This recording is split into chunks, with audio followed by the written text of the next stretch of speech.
How to use LegalZoom online incorporation services properly. Beginner mistakes that cost you. LegalZoom makes forming a corporation or LLC simple, but many beginners make mistakes that can lead to delays, fines, or legal complications. You won't believe how small oversights can cost hundreds or even thousands of dollars. The first mistake is selecting the wrong business entity.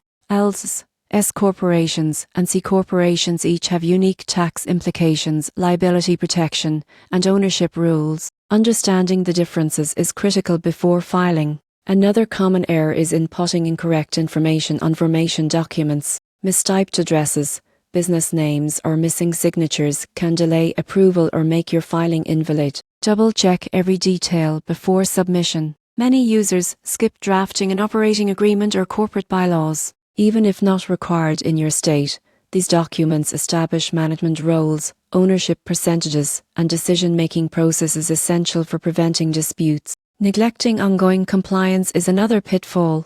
Incorporation is just the start. Annual reports, business licenses, and taxes must be maintained. Failing to comply can result in penalties or even loss of good standing. Finally, some assume LegalZoom provides full legal advice. Complex situations like multiple owners, investment agreements, or intellectual property transfers may require professional guidance to avoid future disputes. To use LegalZoom online incorporation services properly, choose the right entity, double-check all form inputs, draft necessary agreements, maintain compliance, and consult professionals when needed. Avoid these mistakes, and your business will start on solid legal footing with fewer headaches down the road.